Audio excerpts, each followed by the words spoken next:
Last time I was in Finland was actually when I was touring with Bruce on the Chemical Wedding tour.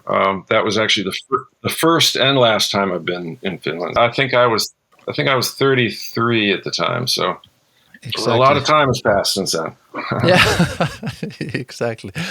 So you said you are still doing a lot of live shows with Yes, I've as been drummer. actually about a year after I parted ways with Bruce and Adrian when they rejoined Maiden.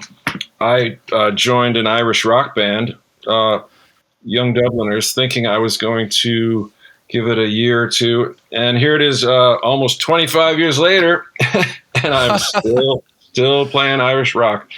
It's been a fun gig. It's not nearly as high profile as the Dickinson gig, but it's been steady work.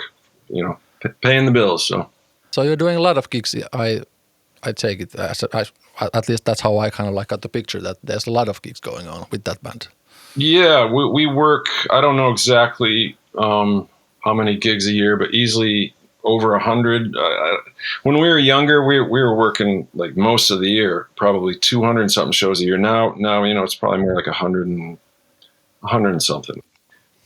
The thing with the Dickinson gig, and I'm not complaining because it was a great experience, but basically you would work, you'd make a record, you'd make however much money, and then you'd sit around and watch your bank account dry up, and then you'd be broke again, and then we're going on tour, and you'd be a rock star for a few months, and then you'd go home and watch the bank account dry up again, and I just got tired of like on off, so once I landed a steady working gig where I was basically touring all year long, I couldn't walk away from it. So, for me to do another Bruce record, I would have had to just tell the guys, sorry, I'm going to bail and do this record and maybe tour.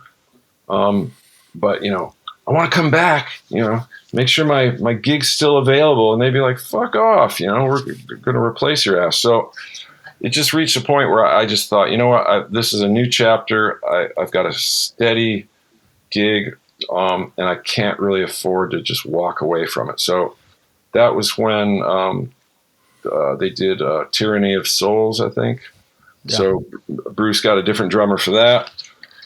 And then even this most recent record, in 2018, obviously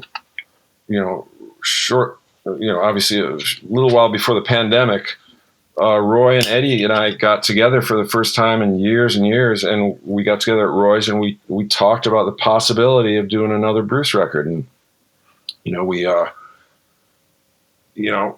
was an appealing idea, but the problem is to do it, we would have had to put the tribe back together and go off on some tours for little to no money, which would have meant me leaving my present band and locking myself away in a practice room and woodshedding these old Latin rhythms that I hadn't played in 25 years.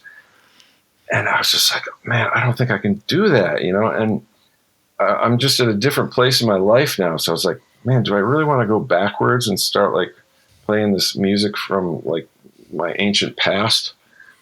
So by the end of the evening, by the end of the conversation, I was just like, guys, I don't think I can do this.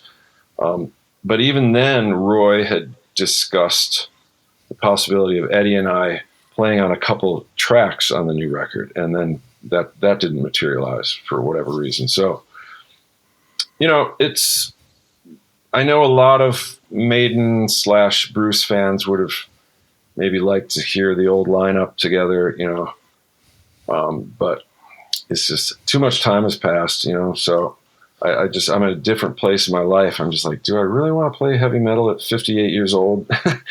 And like I say, I don't think I could play that music the same way anymore. So I'm like, you know what, let a younger drummer take that gig, Yeah.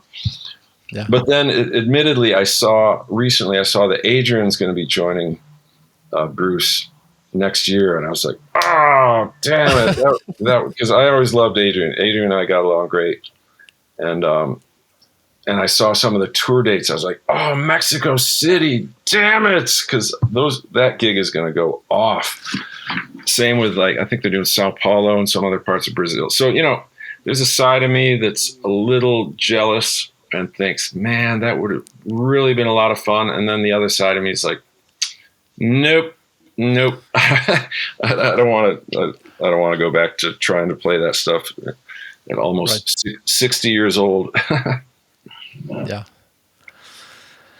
Yeah, exactly. And just came to my mind, like, in that gig which I visited at the Chemical Wedding tour, there was a replacement at that gig for it. Was Guru, guy called Guru. Was Oh playing. yeah, you remember that? That's right. Yeah. So those Finland gigs would have been with Guru, right? The Guru. Right. Yeah, I totally forgot about that. Roy, I think Roy's mom was really sick at the time or something, so he couldn't do that particular tour. He did South America with us, but yeah, that whole European tour, Roy couldn't make it. So